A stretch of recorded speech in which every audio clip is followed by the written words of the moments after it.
नमस्कार, कान्तिपुर समाचारमा स्वागत छ। म श्रद्धा आर्याल। सुरु गरौँ अहिलेका मुख्य समाचारबाट। क्विन्टल सुन तस्करीको अनुसन्धान गर्ने जिम्मेवारी प्रहरीलाई दिन प्रधानमन्त्रीको निर्देशन। कागजात प्राप्त गरेपछि प्रहरीको केन्द्रीय अनुसन्धान ब्युरोले छानबिन तीव्र पार्ने। माओवादी केन्द्रीय समिति बैठकमा तेस्रो दिन पनि धारणा राख्ने क्रम जारी। नेतृत्वको कार्यशैलीप्रति सदस्यले गरे आलोचना।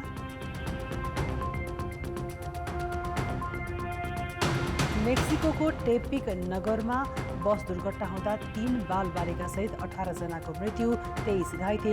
बस चालक प्रहरीको नियन्त्रणमा। र नेपाली राष्ट्रिय टिमका पूर्व कप्तान ज्ञानेन्द्र मल्लको अन्तर्राष्ट्रिय क्रिकेटबाट सन्यास घोषणा। फरक यात्राको आरम्भ गर्ने खोज। सरकारले त्रिभुवन विमानस्थलबाट भएको क्विन्टल सुन तस्करीको अनुसन्धानको जिम्मेवारी प्रहरीलाई दिने भएको छ। प्रधानमन्त्री पुष्पकमल दाहालले सुन तस्करीमा संगठित समूह नै संलग्न रहेको देखिएको भन्दै प्रहरीबाट अनुसन्धान अघि बढाउन निर्देशन दिएका हुन्। प्रधानमन्त्री दाहालले सुन तस्करी प्रकरण संगठित र अन्तर्देशीय अपराध भएकाले त्यसको जरैसम्म पुग्ने गरी प्रहरी मार्फत अनुसन्धान गर्न निर्देशन दिएका हुन्। अहिले यो प्रकरणको अनुसन्धान राजस्व अनुसन्धान विभागले गर्दै आएको छ। सुन तस्करी प्रकरणमा 3 विदेशी सहित 18 जना पक्राउ परेका छन्। साउन 3 गतेबाट अनुसन्धान गरिएपछि अनुसन्धान विभाग तस्करीको मूल नाइकेसम्म पुग्न सकेको छैन।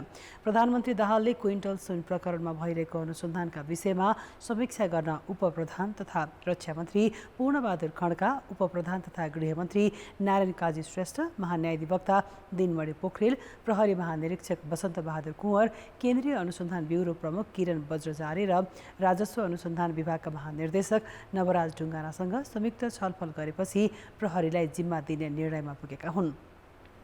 छलफलमा सहभागीहरूले क्विन्टल सुन तस्करी प्रकरण अन्तर्देशीय अपराध मात्र नभएर आतंककारी गतिविधिमा संलग्न गिरोहको समेत संलग्नता भएको हुन सक्ने आशंका गरेका थिए।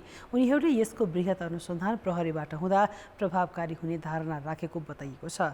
हङकङबाट जहाजमा कार्गो गरी स्कुटरका ब्रेक सूभित्र लुकाएर ल्याइएको तस्करीको क्विन्टल सुन यही साउन 2 मा विमानस्थल भन्सार जाँच पार गरेर सेनामङ्गल सडकमा पुगेपछि विभाग र सशस्त्र प्रहरीको संयुक्त टोलीले बरामद गरेको थियो। यो सुन हङकङ, चीन, दुबई र भारतमा रहेको गिरोहले नेपाललाई ट्रान्जिट बनाएर ल्याएको र यसको गन्तव्य भारतीय बजार रहेको तथ्य विभागले गरेको अनुसन्धानमा भेटिएको थियो। प्रधानमन्त्रीको निर्देशनपछि अब यो प्रकरणको अनुसन्धान गर्ने जिम्मेवारी नेपाल प्रहरीको केन्द्रीय अनुसन्धान ब्युरोले पाउनेछ। ब्युरोका प्रमुख किरण बज्रचार्यले कागजात प्राप्त भएपछि अनुसन्धानलाई तीव्रता दिने बताइन्। सत्तारूढ नेकपा माओवादी केन्द्रको केन्द्रीय कमिटी बैठकको तेस्रो दिन पनि सदस्यहरूले आफ्नो धारणा राख्ने क्रम चलिरहेको छ। काठमाडौँको कमलादेशस्थित प्रज्ञा भवनमा जारी बैठकमा नेताहरूले पार्टी र समसामयिक राजनैतिक विषयलाई लिएर अहिले बोलिरहेका छन्। हिजो र अस्ति 2 दिनमा 75 जनाले आफ्ना कुरा राखेका छन्। 750 भन्दा धेरै सदस्यले बोल्ने हो भने बैठक 10 दिनभन्दा लामो हुने देखिन्छ। केन्द्रीय सदस्यलाई बोल्न 5 मिनटको समय दिइएको छ। हिजोको बैठकमा सदस्यहरूले नेतृत्वको कार्यशैलीमाथि प्रश्न उठाउँदै आलोचना गरेका छन्। उनीहरूले पार्टी कमजोर हुनुमा नेतृत्वको दोष रहेको बताएका छन्। बैठकमा उनीहरूले भ्रष्टाचार तथा अनियमिततामा जोडिएका नेताहरूमाथि छानबिन हुनुपर्ने माग गरेका छन्। अधिकांश बोल्ने नेताहरूले नेतृत्वलाई कमी कमजोरी स्वीकार गरेर अघि बढ्न समेत सुझाव दिएका छन्। अहिलेकै अवस्थामा नेतृत्व अघि बढ्ने हो भने माओवादी नै सकिने चेतावनी सदस्यहरूको छ। केन्द्रीय समिति बैठकको पहिलो दिन अध्यक्ष पुष्पकमल दाहालले मौखिक रूपमा आफ्नो राजनैतिक प्रतिवेदन पेश गरेका थिए। गोरखाको गौरीशङ्कर गाउँपालिका 7 र 8 मा बिहिबार राति गएको पहिरोमा परि गम्भीर घाइते भएका 2 जनालाई थप उपचारका लागि हेलिकप्टरबाट काठमाडौँ ल्याइएको छ। गौरीशङ्कर 7 मार्बु टोपाटार पहिरोमा परि घाइते भएका यज्ञबहादुर थामी र उनकी श्रीमती धनमायालाई थप उपचारका लागि काठमाडौँ ल्याइएको हो। पहिरोमा परि घाइते भएकी थामीकी बुहारी सीताको सिङ्गटीमा उपचार भइरहेको प्रहरीले जनाएको छ। यस्तै पहिरोमा ज्यान गुमाएका नाबालक प्रिन्स थामीको शव निकालिएको छ। पहिरोमा बेपत्ता भएका 3 जना सुरक्षाकर्मी र स्थानीयको खोजी जारी राखेका छन्। बिहिबार राति खसेको पहिरोमा टोपाटारका 7 घरमा क्षति पुगेको छ। स्थानीयलाई सुरक्षित स्थानमा सार्ने काम भइरहेको वडा अध्यक्ष सोनाम शेर्पाले बताए। यस्तै गौरीशङ्कर 8 खारेको सल्लेमा पहिरोले 3 घर बगाएको छ। थप 25 जना पहिरोमा जोखिममा परेपछि स्थानीयलाई सुरक्षित स्थानमा सार्ने काम भइरहेको वडा अध्यक्ष दावा शेर्पाले बताए। खाद्य समस्या झेल्दै आएको सङ्खुवासभाको भोटखोला क्षेत्रमा खाद्य व्यवस्था तथा व्यापार कम्पनी लिमिटेडले 1000 क्विन्टल चामल पठाउने तयारी गरेको छ। खाद्यले सोना मन्सुली र स्टिम जिरा चामल सहुलियत मूल्यमा भोटखोला पठाउन लागेको हो। खाद्यका प्रमुख राजबहादुर राईका अनुसार भोटखोलाको हटियामा ढुवानी अनुदानको सोना मन्सुली 52 र स्टिम जिरा 90 रुपैयाँ किलोमा स्थानीयलाई बेचिनेछ। चीन सरकारले किमानथाङका नाका बन्द गरेपछि चिनिया बजारबाट भोटखोलामा खाद्यान्न आयात हुन नसक्दा खाद्यान्न अभाव हुने गरेको छ। सडक अभाव देखाउँदै खाद्यले भदौ अन्तिमसम्ममा मात्रै भोटखोलामा अनुदानको चामल ढुवानी गरिसक्ने जनाएको छ। नेपाल र भारत सरकारबीच समझदारी पत्रमा हस्ताक्षर भएको 17 वर्षपछि भैरहवामा एकीकृत जाँच चौकी आइसिपी निर्माण प्रक्रिया अघि बढेको छ। गत वर्ष माघ 22 गते सङ्घीय आयोजना कार्यान्वयन इकाइ रूपन्देहीले निर्माण कम्पनीलाई जग्गा हस्तान्तरण गरेपछि निर्माणको कामले गति लिएको हो। अहिलेसम्म 11% बढी काम भएको भारतीय कम्पनी केएसएम बशीर मोहम्मद एन्ड सन्सले जनाएको छ। 35.11 हेक्टर क्षेत्रफलमा निर्माणाधीन आइसिपीमा अहिले भन्सार कार्यालय, क्वारेन्टाइन ब्लक, सीमा पर्खाल, ओभरहेड ट्याङ्की लगायतका संरचना बनिरहेका छन्। हामीले अहिले नोडल अफिसरको रूपमा चाहिँ यहाँ चाहिँ विभिन्न यो निर्माणको क्रममा चाहिँ प्रगति अचिभ गर्नको लागि चाहिँ नै बेला बेलामा आइपर्ने समस्याहरूलाई निराकरण गर्नको लागि चाहिँ हामीले सहजीकरण गरिदिने काम चाहिँ हामीले गर्छौँ। सीमा क्षेत्रमा आयात निर्यात प्रक्रियालाई व्यवस्थित गर्न 2061 सालमा नेपाल र भारत सरकारबीच समझदारी पत्रमा हस्ताक्षर भएको थियो, जसअनुसार विराटनगर, वीरगञ्ज, भैरहवा र नेपालगञ्जमा एकीकृत जाँच चौकी आइसिपी बनाउने र त्यसका लागि आर्थिक र प्राविधिक सहयोग भारत सरकारले गर्ने सम्झौता थियो। विराटनगर र वीरगञ्जमा आइसिपी बनेर सञ्चालनमा आइसक्दा नेपालगञ्जमा निर्माण सम्पन्न भएर सञ्चालनको प्रक्रियामा छ। भैरहवामा 24 महिनाभित्र निर्माण सम्पन्न गर्ने गरी ठेक्का सम्झौता भएको हो। विभिन्न आपराधिक गतिविधिमा संलग्न रहेका र वर्षौंदेखि फरार रहेका अपराधी पक्राउ गर्न जिल्ला प्रहरी कार्यालय सिन्धुपाल्चोकले सक्रियता बढाएको छ। फरार अभियुक्त पक्राउका लागि मिसन नै बनाएर प्रहरी परिचालन भएपछि सिन्धुपाल्चोक प्रहरीले गत आर्थिक वर्षमा 268 अपराधी पक्राउ गरेको छ। अदालतबाट सजाय तोकिएपछि फरार 74 जना र अनुसन्धानका क्रममा 194 जना गरी 268 अपराधी पक्राउ गरेको सिन्धुपाल्चोक प्रहरीले जनाएको छ। यो आर्थिक वर्षमा 247 वटा मुद्दा दर्ता भएको र यी 247 मध्ये सबभन्दा बढी मुख्य गरी आत्महत्या, त्यसैगरी जबरजस्तीकरणी, सवारी ज्यान लगायतका मुद्दाहरू दर्ता भएको र साथै त्यसमा यङ जेनेरेसनका अलिकति बढी पीडित या पीडक भएको देखिन्छ। जबरजस्तीकरणी, अभद्र व्यवहार, चोरी, डकैती, हत्या, हिंसासहित 17 प्रकारका आपराधिक घटनाको तीव्र अनुसन्धान र फरार अपराधी खोजी कार्यबाट प्रहरीप्रतिको जनविश्वास बढ्नुका साथै अदालतबाट भएको फैसला कार्यान्वयनमा समेत सघाउ पुगेको छ। हिमाली जिल्ला ताप्लेजुङ सहित पूर्वी पहाडी जिल्लामा आँखाको संक्रमण बढेको छ।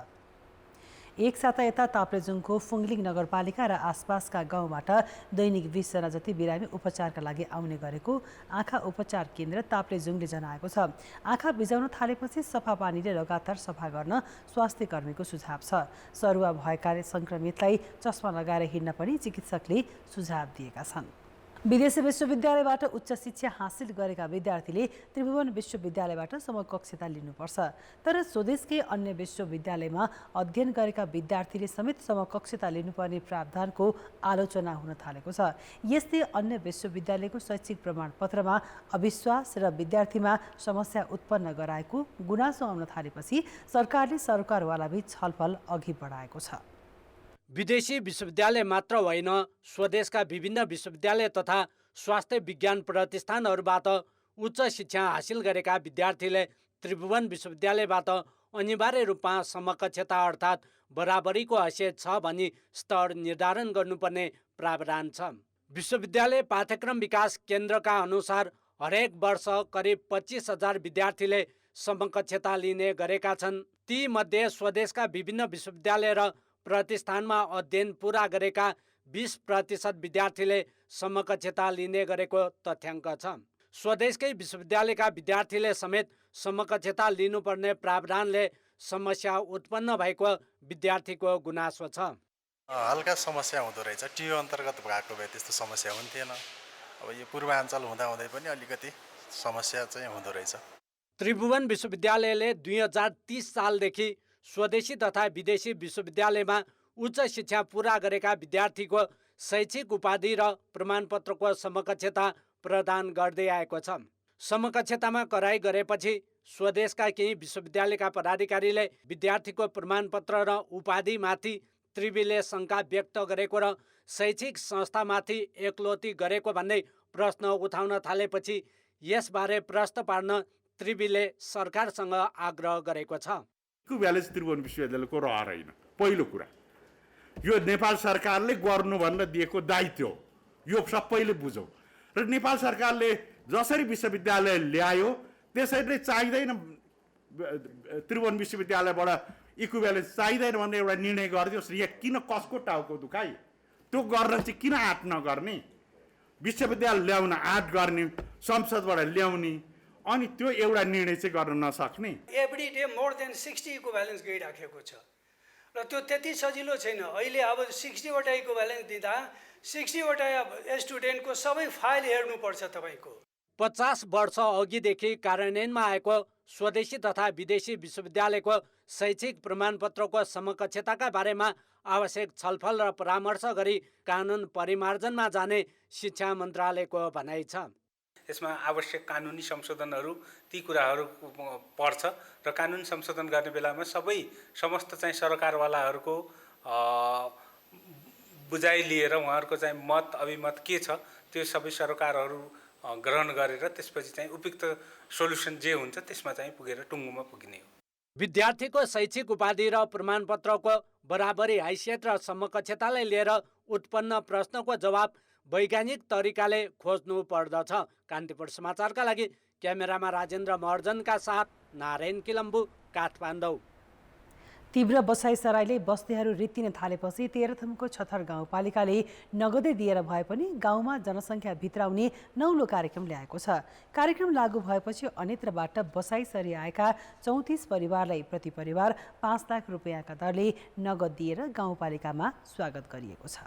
बढ्दो बसाइसराईका कारण समग्र गाउँपालिकाको विकास निर्माणमै असर परेपछि व्यावसायिक अनुदान रकम धेरै भए पनि बाहिरी जिल्लाको जनसङ्ख्या भित्र्याउने नीति गाउँपालिकाले लिएको छ। तेह्रथुमको छथर गाउँपालिका केन्द्र शुक्रबारे बजारमा सिलाइ कटाइ सहित कपडा पसल सञ्चालन गर्दै आएका सुमन सुन्दास मोरङको उर्लाबारीबाट बसाइसरी आएका हुन्।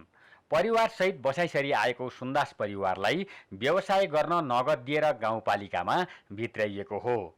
व्यवसाय गर्न अनुदान रकम पाउने भएपछि अन्य जिल्लाबाट गाउँपालिकामा बसाइसरी आउने परिवारको सङ्ख्या 34 पुगेको छ। 5 लाखसम्म अनुदान हैन दिने भन्नेको उहाँहरूको चाहिँ एउटा चाहिँ कार्यक्रमले गर्दाखेरि अब उहाँहरूले दिनुहुन्छ भने त्यो व्यवसायलाई चाहिँ अलिक फराकिलो तरिकाले लैजाउँ गरौँ भन्ने खालको सोच विचारले चाहिँ म यहाँ आइपुगेको हो। अनुदान रहेछ बसाइ सरेर आउनेलाई, अनि त्यही भएर हामी व्यवसाय मान्छे हो, यसो व्यवसाय गर्नलाई अब केही राहत हुन्छ कि भनेर आयौँ, अनि दिनुभयो अनुदान। हामीलाई राहत भइरहेछ, एकदम राम्रो भइरहेछ। प्रत्येक वर्ष जनसङ्ख्या घट्दै जाँदा समग्र गाउँपालिकाको विकास निर्माण र सामाजिक संरचनामै असर पर्न थालेपछि जनसङ्ख्या बढाउन पनि गाउँपालिकाले यस्तो उपाय निकालेको हो। खेतीयोग्य जमिन बाँझो राख्न नपाइने नीति अघि सारेको गाउँपालिकाले बसाइसरी आएका परिवारलाई व्यावसायिक प्रस्तावनाका आधारमा किस्ताबन्दीमा 5 लाख रुपियाँ नगद अनुदान दिने गरेको छ। बसाइसरी आउने नागरिकहरूको हकमा उसको व्यवसाय पहिलो त उसले के गर्छ भन्ने कुरा हो र उसले गर्ने कामको विषयमा हामीले अध्ययन गरेर उसलाई अनुदान दिने हो। व्यवसाय गर्न बिना धितो अनुदान रकम समेत पाउने भएपछि पूर्वका विभिन्न जिल्लाबाट छथर क्षेत्रमा बसाइसरी आउन खोज्ने धेरै परिवार छन्। गाउँपालिकाले कृषि व्यवसाय गर्न चाहनेलाई पहिलो प्राथमिकतामा राखेर अनुदान दिने व्यवस्था मिलाएको छ। म ताप्लेजुङको 68 रेवेन्यू गाउँपालिकाबाट यहाँ 76मा बसेर रहेको, अनि यही अनुदान दिनुभएको छ यहाँबाट, अनि यही बुङ्गु फर्मबाट राम्रो भइरहेछ अनुदान दिएर। कृषि, निर्माण क्षेत्र र उद्यम व्यवसाय गर्ने जनशक्ति नै गाउँबाट बाहिरिएपछि पालिकाको उन्नतिमै असर परेको जनप्रतिनिधिको बुझाइ छ।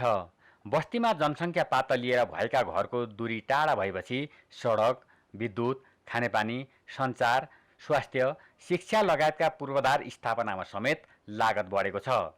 बसाइसरी आएकाहरूले तरकारी खेती, पशुपालन, कृषि तथा अन्य उद्योग, दुग्ध उद्योग, ढाका कपडा बुनाई, होटल लगायतका उद्यम व्यवसाय गरिरहेका छन्। कान्तिपुर समाचारका लागि चन्द्र कार्की, छथर गाउँपालिका, शुक्रबारे तेह्रथुम। अब जनमतमा आजको प्रश्न। जनमत कर्मचारीहरू दुर्गममा जान किन नचाहेका होलान्? ए. जिम्मेवारी बोध नभएर, बी. सेवा सुविधाको कमी र सी. दण्ड सजाय अभाव। जनमतको अन्तिम परिणाम आज बेलुका 8 बजेको कान्तिपुर समाचारमा प्रसारण गर्नेछौँ। कृपया न्युज स्पेस AB वा सी टाइप गरी 34001 मा SMS गरी आफ्नो मत व्यक्त गर्नुहोला। खेलकुद समाचार। नेपाली राष्ट्रिय क्रिकेट टिमका पूर्व कप्तान समेत रहेका ज्ञानेन्द्र मल्लले अन्तर्राष्ट्रिय क्रिकेटबाट सन्यासको घोषणा गरेका छन्। काठमाडौँमा आज पत्रकार सम्मेलन गर्दै मल्लले अन्तर्राष्ट्रिय क्रिकेटबाट सन्यासको घोषणा गरेका हुन्। मल्लले सन्यास घोषणा गर्दै आफ्नो परिवार, क्यान, प्रशिक्षक र समर्थकलाई पनि धन्यवाद दिएका छन्। उनले धेरै ठाउँमा देशको प्रतिनिधित्व गर्न पाएकोमा गर्व महसुस भएको बताए। खेल जीवनबाटै आफूले मान प्रतिष्ठा पाएकाले बिदा हुने बेलामा सजिलो नभएको बताए। मल्लले अब फरक यात्राको आरम्भ गर्ने उद्घोष समेत गरेका छन्। सन् 2006 को ACC ट्रफी एलिटमा नामिबिया विरुद्ध डेब्यू गर्दै राष्ट्रिय क्रिकेट टिमको यात्रा सुरु गरेका मल्ल करिब 18 वर्ष नेपाली टिममा रहे। नेपाली क्रिकेट टिमको लामो समय उपकप्तान बनेका ज्ञानेन्द्र 2076 साल कार्तिक 13 गते कप्तानमा नियुक्त भएका थिए। ICC को निलम्बनबाट नेपाल क्रिकेट सङ्घ फुकुवा भएपछि तत्कालीन कप्तान पारस खड्काले राजीनामा दिएका कारण ज्ञानेन्द्रले कप्तानको जिम्मेवारी पाएका थिए। तर जसरी कप्तानीको जिम्मेवारी पाए त्योभन्दा धेरै चर्चाका साथ उनको कप्तानी गुमेको थियो। खेलाडीको अनुशासन र क्रिकेट सङ्घसँगको सम्झौता उल्लङ्घन गरेको भन्दै क्यानले 4 खेलाडीलाई कारबाही गर्दा ज्ञानेन्द्रको कप्तानी समेत खोसिएको थियो। 2 वर्ष नेपाली टिमको कप्तानीको जिम्मेवारी सम्हालेका उनी 2078 को मङ्सिर 29 गते कप्तान पद मुक्त भएका थिए। त्यसपछि पनि उनले अन्तर्राष्ट्रिय क्रिकेट यात्रा जारी राखे। राष्ट्रिय टिमको ओपनिङको भूमिकामा अक्सर देखिएका ज्ञानेन्द्रले केही समय विकेट किपिङ र तेस्रो नम्बरमा ब्याटिङ समेत गरे। ज्ञानेन्द्रले अन्तर्राष्ट्रिय क्रिकेट करियरमा एक मात्र शतक प्रहार गरे। त्यो शतक नेपालमै भएको 13औं दक्षिण एसियाली खेलकुदमा थियो। त्यसबाहेक उनले सन्यास लिनु अघिसम्म 37 एक दिवसीयमा 876 रन बनाएका थिए। कान्तिपुर समाचार अहिलेलाई सकियो। कान्तिपुर टेलिभिजन हेर्दै गर्नुहोला। नमस्ते।